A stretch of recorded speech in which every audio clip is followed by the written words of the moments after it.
यह एक ही मुक्के में छोटी मछलियों और सीपियों के खोल को ऐसे चकनाचूर कर देती है जैसे कोई आलू चिप्स तोड़ रहा हो। इसकी पंच मारने की गति लगभग गोली के बराबर होती है, और इतना ही नहीं, यह पानी के अंदर कैविटेशन नामक प्रभाव पैदा कर देती है, जिससे समुद्र में एक छोटा सा विस्फोट जैसा होता है। यह कोई साइंस फिक्शन जीव नहीं, बल्कि समुद्र का असली पंच किंग पीकॉक मैंटिस श्रिम्प है। लेकिन इसके नाम से धोखा मत खाइए। मैंटिस श्रिम्प न तो असली मैंटिस है और न ही साधारण झींगा। झींगे से इसका रिश्ता कुछ वैसा ही है जैसा इंसानों का चिंपैंजी से, एक ही पूर्वज, लेकिन विकास की राह अलग। इसके शरीर पर चमकदार नीले हरे रंग का कवच होता है और इसकी आंखें किसी एलियन तकनीक जैसी लगती है।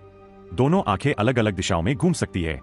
जहां इंसानों के पास केवल 3 प्रकार की रंग पहचानने वाली कोशिकाएं होती है, वहीं इसके पास 12 प्रकार की होती है।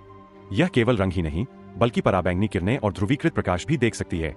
जहां हमें साधारण समुद्री दुनिया दिखाई देती है, वहीं इसे हर जीव चमकते हुए निशान की तरह दिखाई देता है।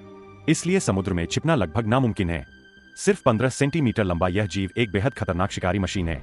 इसकी शक्तिशाली मांसपेशियां और विशेष संरचना इसे अविश्वसनीय ताकत देती है। इसके 2 स्पर्शक रडार की तरह पानी में होने वाली हलचल को महसूस करते रहते हैं। एक बार जब यह अपने शिकार को देख लेती है, तो बच निकलना लगभग असंभव होता है। जैसे ही कोई साधु केकड़ा अपने खोल में छिपा बैठा होता है, यह बिजली की तेजी से उस पर झपटती है और अपने हथौड़े जैसे अग्रपंजों से हमला करती है। इसका वार गोली की गति के करीब होता है और इसकी ताकत इसके अपने वजन से लगभग 2500 गुना अधिक होती है। यदि इस शक्ति को इंसानी आकार में बदला जाए, तो यह लगभग 200 टन के मुक्के के बराबर होगी, जो स्टील की प्लेट तक को भेद सकता है। कुछ ही वारों में साधु केकड़े का खोल और शरीर दोनों चूर-चूर हो जाते हैं। इसके बाद यह आराम से अपने शिकार को टुकड़ों में तोड़कर खा जाती है। समुद्र में कई जीव इससे डरते हैं। केकड़े इसे देखते ही भाग जाते हैं और ऑक्टोपस भी इससे दूरी बनाए रखना पसंद करते हैं। वजह सिर्फ इसकी आक्रामकता नहीं, बल्कि इसका ऐसा शरीर है जो अधिकांश समुद्री जीवों की तुलना में कई स्तर आगे है।